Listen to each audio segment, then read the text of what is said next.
Imagina un lugar donde casi todos se conocen, donde la fe no es solo religión sino ley,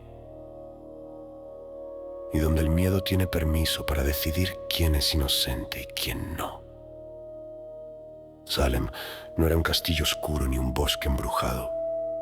Era un pueblo de madera, barro y frío, en la colonia de la Bahía de Massachusetts, a finales del siglo XVII. La gente vivía con inviernos duros, cosechas inciertas, noticias de guerras lejanas y la sensación constante de que el mundo podía romperse en cualquier momento. Su forma de sostener la vida era el orden, y cuando el orden se sostiene con miedo, basta una chispa. La chispa, dice la leyenda, empezó en una casa específica, la del reverendo Samuel Parris en Salem Village. Dos niñas, Betty Parris y Abigail Williams, empezaron a comportarse de manera extraña. De pronto gritaban sin razón, se retorcían. Decían que algo invisible las picaba, que una sombra les hablaba al oído. No era un berrinche común, era el tipo de espectáculo que hace que los adultos de un pueblo pequeño se junten sin querer, con la misma cara, con el mismo presentimiento. En esa época, si el cuerpo se comportaba raro, se buscaba una causa moral. Si no había explicación médica clara, se sospechaba del pecado, del demonio, de la brujería. Lo invisible era una explicación aceptable, sobre todo si coincidía con lo que ya te daba miedo. Cuando las niñas fueron presionadas para decir quién les hacía eso, señalaron primero a personas fáciles para ser culpables. Tituba, una mujer esclavizada que vivía en la casa del reverendo, fue de las primeras acusadas.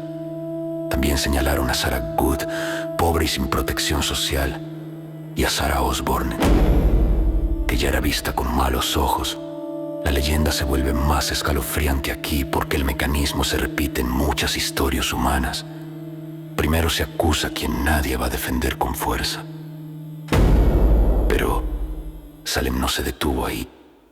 Lo que volvió todo imposible de controlar fue que la acusación empezó a funcionar como una llave maestra.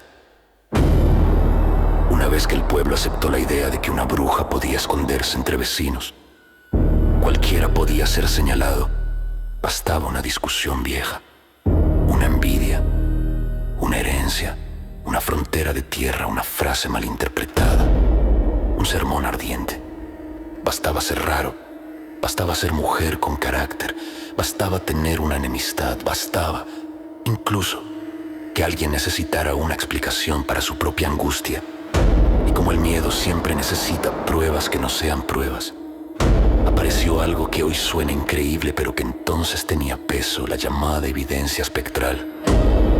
Personas juraban que veían el espectro del acusado atacándolas en sueños o en visiones. No decían me pegó o lo vi con mis ojos. Decían su sombra vino por mí. Y en una comunidad donde lo espiritual era parte del día a día, eso podía tomarse como señal de culpabilidad. Los interrogatorios se volvieron teatro. En las audiencias, si una acusadora se desmayaba, si gritaba, si decía que la estaban ahorcando con manos invisibles, la gente miraba al acusado para ver si reaccionaba. Si el acusado se defendía con fuerza, era soberbia. Si se quedaba callado, era sospechoso. Si lloraba, era manipulación. Había un punto donde no importaba lo que hicieras. Una vez dentro de la historia ya no te soltaba. Algunas personas, por miedo, confesaron cosas imposibles. Y la leyenda tiene un detalle cruel. Quienes confesaban a veces sobrevivían más tiempo porque cooperaban, mientras que quienes sostenían su inocencia podían ser vistos como más peligrosos. El sistema premió la narrativa, no la verdad. resultado fue una cadena de juicios y condenas que dejó una herida histórica. Murieron 20 personas en total por las acusaciones. La mayoría ejecutadas en la horca y una persona murió aplastada al negarse a declarar. Muchas más fueron encarceladas. Familias enteras quedaron marcadas. La palabra bruja se volvió un cuchillo social. Y lo más inquietante de la leyenda no es solo el número de víctimas. Es como el pueblo despertó después, con el tiempo. Algunos líderes religiosos y civiles empezaron a dudar. Incluso dentro de esa sociedad, hubo quienes dijeron que aquello se había salido de control. Las acusaciones comenzaron a caer por su propio peso. Se reconoció que se habían cometido errores.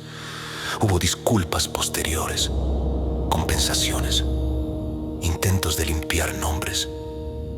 Pero nada devuelve lo que se rompe cuando una comunidad decide que el miedo es un juez confiable. Por eso Salem se volvió leyenda. No solo por lo sobrenatural, sino porque parece una advertencia contada en voz alta, cuando la gente necesita un monstruo. A veces lo inventa, y cuando lo inventa, el monstruo crece con cada persona que lo repite. Y aún así, hay un último giro que mantiene a cualquiera enganchado alrededor de una fogata. Porque Salem no se quedó en el siglo XVII. La historia siguió viajando como humo. Con los años, la gente empezó a decir que el miedo dejó un rastro, que hay casas donde el aire cambia, que ciertas calles se sienten más frías, que hay noches en las que el ruido de los pasos parece venir de un tiempo equivocado. Y que, en Salem, si escuchas con atención, a veces no es el viento el que silba. A veces es el pasado pidiendo que lo mires. Y ahora te cuento mi historia. No fui a Salem buscando fantasmas. Fui por terquedad, que es casi lo mismo. Tenía la idea tonta de que las historias se exageran. Que lo del miedo colectivo, los juicios, las acusaciones, todo eso era tragedia vieja, algo que se estudia y ya. Una página cerrada. Yo quería caminar esas calles y sentirme inmune. Como quien visita un lugar famoso y sale con una foto y un café. Llegué un día nublado, de esos en los que la luz no es luz, sino una manta gris sobre los techos.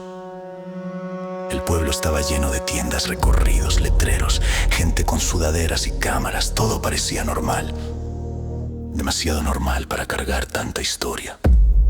Me metí a un museo, leí nombres, vi fechas, escuché audios.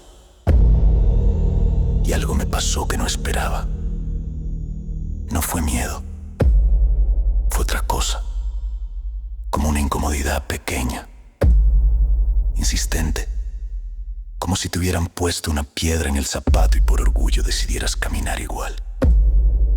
De noche, tomé un recorrido a pie. El guía hablaba con esa emoción estudiada, contando anécdotas para que la gente reaccionara en el momento justo. Yo me reía por dentro. Pensaba que podía ver el truco. Hasta que el grupo se detuvo frente a un terreno sencillo, una barda baja, un árbol torcido por el viento. El guía dijo que allí se recordaba a las víctimas. Dijo nombres. Dijo que la histeria podía ser contagiosa, dijo, casi como remate, que hay personas que sienten cosas. Yo no sentí nada. Eso es lo que me asusta ahora. Porque no fue ahí. Fue cuando me separé del grupo. No sé por qué lo hice.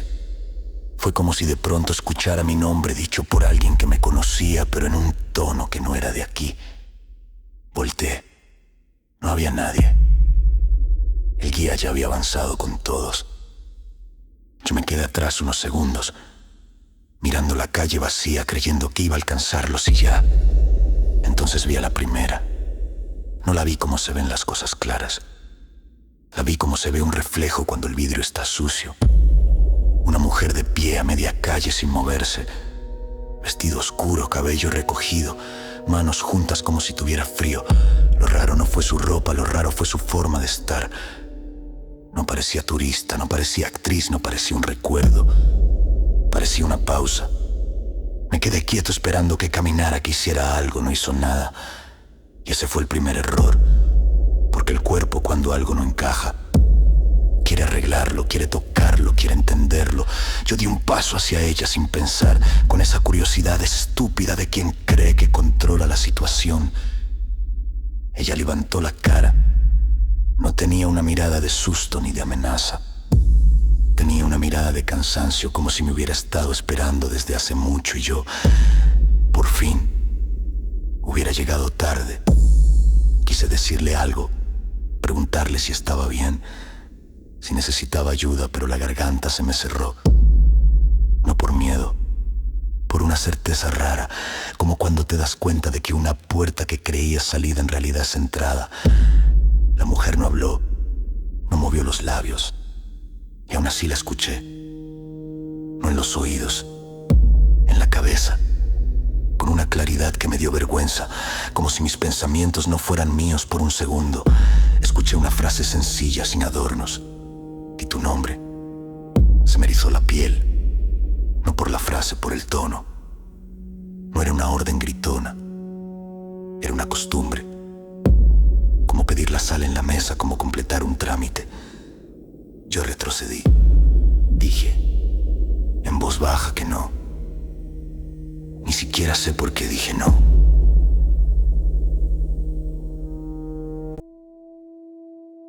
A veces el instinto sabe cosas que la lógica no entiende. Ella inclinó apenas la cabeza y el aire cambió. Es difícil explicarlo sin sonar loco, pero fue como si el silencio se llenara, como si alguien hubiera puesto gente invisible alrededor. No escuché voces, pero sentí presencia, una presión suave, insistente, en el pecho, como si me apretaran con cuidado. Entonces entendí algo que me dejó helado. No era una aparición para asustar turistas, era una escena repitiéndose. Yo estaba en el lugar equivocado, en el papel equivocado. Sentí la urgencia de correr y también sentí lo contrario. Una tentación rara, como cuando estás a punto de mirar hacia abajo desde una altura. Una curiosidad peligrosa. Di otro paso atrás y choqué con algo. Un poste. Una barda. No sé. El golpe me regresó a mí. Respiré fuerte y por fin pude moverme. Corrí. Corrí sin dignidad, sin mirar, con las piernas torpes. Oí mis propios pasos rebotando en la calle y eso me calmó porque eran reales. Iba pensando en el grupo, en las luces, en la gente, en volver a lo normal. Pero mientras corría empecé a escuchar otra cosa, un murmullo. No venía de atrás, venía de todos lados. Como si el aire lo trajera por debajo de las puertas, por los árboles, por las ventanas cerradas. No eran palabras claras, eran sílabas sueltas. Pero todas empujaban hacia una misma idea, como un coro sin música. Nombre, nombre, nombre. Me detuve porque me faltaba el aire. Me doblé. Manos en las rodillas, intentando reírme, intentando decirme que esto era una crisis de nervios que me estaba sugiriendo la historia que la mente hace cosas raras. Cuando levanté la cabeza, la vi otra vez, más cerca, no caminando, simplemente cerca. Como si la calle se hubiera encogido y ahí sí me dio miedo de verdad. Porque en su cara ya no había cansancio, había una paciencia antigua y detrás de esa paciencia algo como hambre. La frase volvió, nítida. Di tu nombre. Yo pensé en mentir, pensé en inventar cualquier cosa, pero también entendí, sin saber cómo, que no pedía un sonido, pedía un hilo, algo que te amarra, algo que te vuelve alcanzable. No respondí, y entonces sentí el tirón, como si me agarraran de la nuca con dedos helados. No me caí, pero el mundo mundo se inclinó. El cielo se me vino encima, la calle se volvió demasiado larga y por un segundo, lo juro, vi otro Salem. Uno sin tiendas ni luces, uno con barro en las botas y ventanas sin vidrio. Un Salem con gente mirándome desde puertas entreabiertas con esa cara que mezcla morbo y alivio. Como diciendo gracias a Dios que hoy no fui yo. Vi una cuerda colgando. Sentí el olor a humo viejo y escuché un golpe seco como un mazo sobre madera. Yo grité, un grito feo, de animal.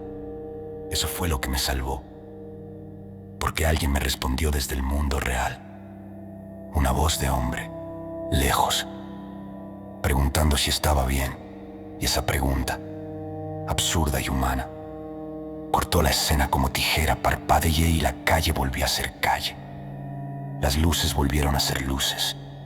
El aire volvió a ser aire. La mujer ya no estaba. Yo caminé como pude hasta la esquina donde había gente. No les conté nada. Dije que me mareé, que me bajó la presión, que necesitaba sentarme. Me dieron agua, alguien me ofreció acompañarme al hotel. Acepté, esa noche no dormí. No porque tuviera pesadillas. Ojalá fueran pesadillas. Fue peor. Fue estar despierto y sentir que si cerraba los ojos, alguien iba a estar esperando la respuesta. La misma pregunta, el mismo trámite. Di tu nombre. Pasaron los días. Me fui de Salem y pensé que todo se iba a ir con la distancia. Como se va un mal susto, no se fue.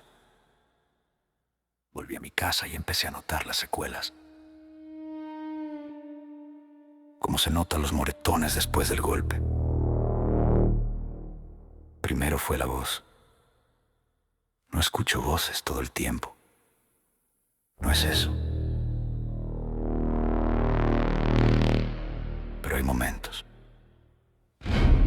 Sobre todo cuando estoy solo y el silencio se alarga, en los que siento una palabra flotando en la nuca lista para empujar. Nombre. Luego fue el cuerpo. Me quedó un temblor finito en la mano derecha. Apenas visible, pero constante cuando estoy nervioso. Me quedó también algo en la garganta. Una sequedad rara. Como si mi cuerpo aprendiera a cerrarse antes de hablar. Y lo peor fue el reflejo. Ahora. Cuando alguien me pregunta mi nombre en un lugar desconocido. Aunque sea un trámite normal. Aunque sea un mesero. Siento un golpe en el pecho. Me sudan las palmas. Se me va el aire. Y a veces, en un vidrio oscuro, en una pantalla apagada, en una ventana de noche, alcanzo a ver una silueta detrás de mí. Quieta. Esperando. No he vuelto a decir mi nombre en voz alta cuando estoy solo. Suena ridículo, pero es mi forma de sentir que todavía decido algo. Lo único bueno es que salí, que estoy aquí, que puedo contarlo. Pero cada vez que lo cuento, cada vez que alguien se engancha con la historia y se inclina hacia la fogata para escuchar mejor, pienso lo mismo, con una certeza que me aprieta el estómago. Hay leyendas que no quieren asustarte, quieren conocerte. Y si algún día en medio de la noche sientes que alguien te pide tu nombre con demasiada calma, como si fuera un paso que falta para que algo continúe, hazte un favor, no contestes. Respira, mira a alguien real y aléjate, aunque te dé vergüenza correr, porque yo corrí y aún así algo se vino conmigo. Y hasta aquí llega la historia de hoy. Si te gustó, te invito a suscribirte a Ecos de Sombras para no perderte ninguna leyenda. ningún susurro y ninguna noche en la que el miedo se quede contigo. Ahora quiero leerte. ¿Qué leyenda o historia de terror quieres escuchar después? Déjamelo en los comentarios y cuéntame también si te gustaría que sea de tu ciudad, de una carretera, de un bosque o de algún lugar que te dé escalofríos con solo pensarlo. Si esta historia te atrapó, apóyame con un comentario, compártela con alguien que al igual que a nosotros le encanten los relatos de misterio, terror o leyendas. Nos escuchamos en el próximo relato.